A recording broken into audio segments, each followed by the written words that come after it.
Bismillahirrahmanirrahim. Assalamualaikum warahmatullahi wabarakatuh. Baik, pada kesempatan hari ini saya akan berbagi praktek baik tentang modul 3.2.9 koneksi antar materi pemimpin dalam pengolahan sumber daya. Perkenalkan, nama saya Muhammad Lukman Hadi, SMK Negeri 1 Sukoharjo, Teknik Elektronika, CGP Angkatan 4, Kabupaten Pasuruan.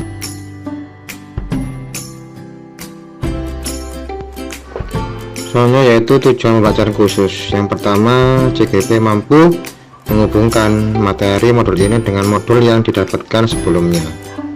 Yang kedua, CGP mampu membuat rencana perubahan secara rinci dengan menggunakan format Bagja.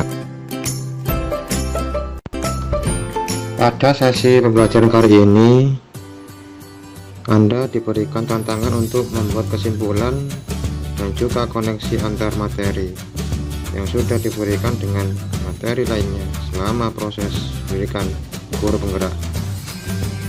Setelah kesimpulan tentang apa yang dimaksud dengan pemimpin pembelajaran dalam pengolahan sumber daya dan bagaimana Anda bisa mengimplementasikan di dalam kelas sekolah dan masyarakat sekitar sekolah.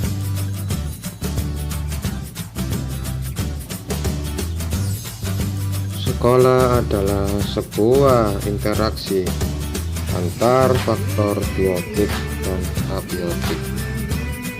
Faktor biotik terdiri atas murid, kepala sekolah, guru, staf, pengawas sekolah, dan orang tua murid maupun masyarakat sekitar. Faktor abiotik terdiri atas ruangan dan sarana prasarana.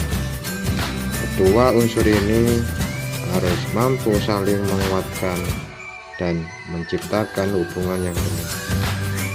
Dalam ekosistem sekolah, faktor biotiknya membutuhkan dukungan dari keterlibatan semua warga sekolah.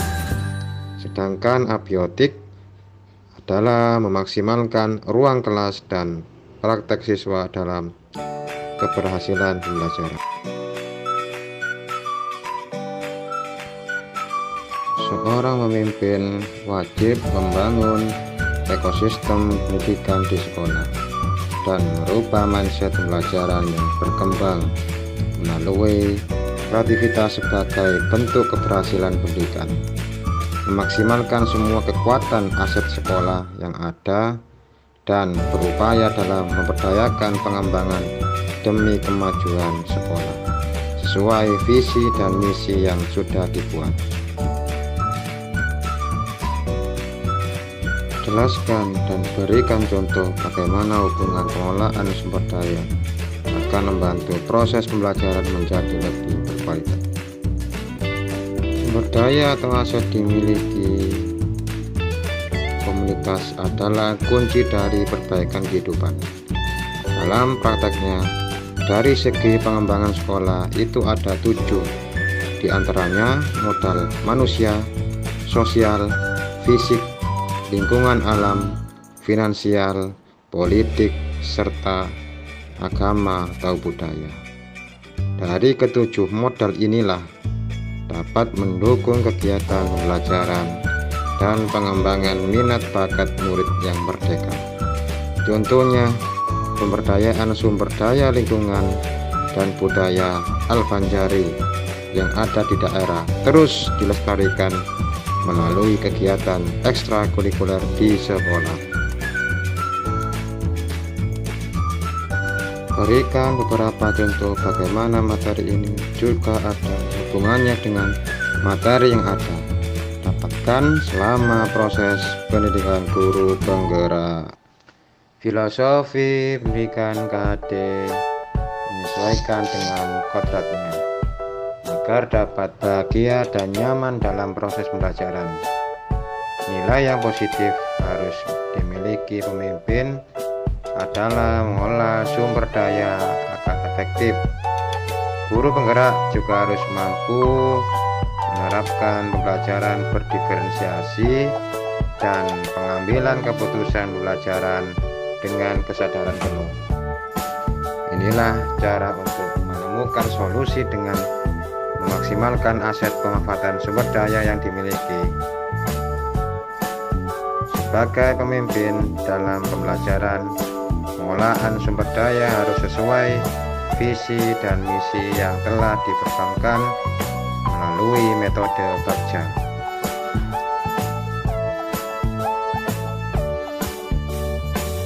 Ceritakan pula bagaimana hubungan antara sebelum dan sesudah Anda mengikuti pelatihan modul ini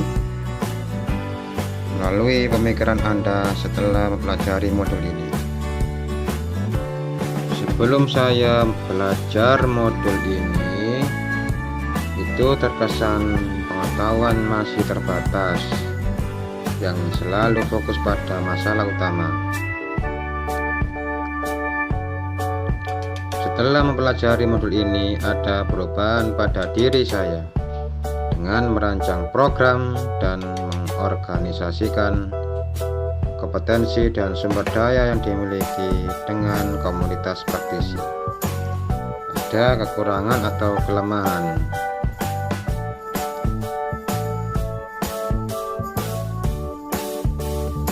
Contohnya yaitu komunikasi hasil kesimpulan Anda. Sebagai seorang pemimpin dalam pengolahan sumber daya di sekolah, saya optimis dalam fasilitasi dan menuntun murid untuk memaksimalkan potensi bakat minat mereka, memetakan aset dan memenuhi kebutuhan belajar murid dalam menciptakan ekosistem sekolah berbasis gerakan sekolah menyenangkan. Saya juga dalam berproses belajar di kelas maupun di luar kelas dalam menerapkan modul guru penggerak ini.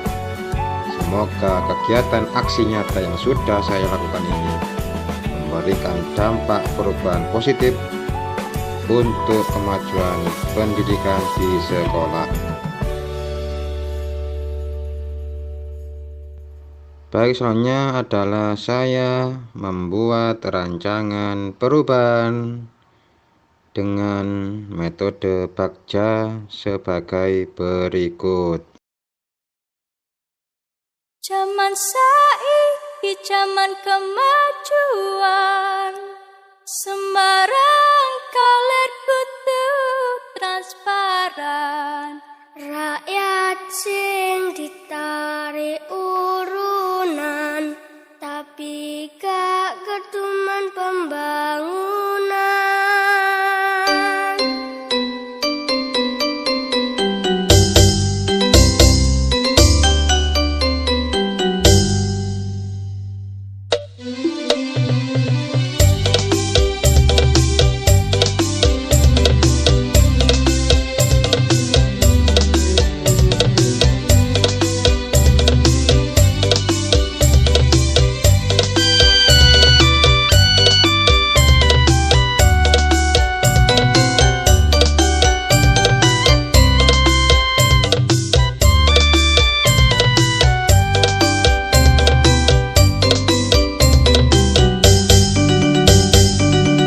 Zaman saiki zaman kemajuan, sembarang kalir kudu transparan.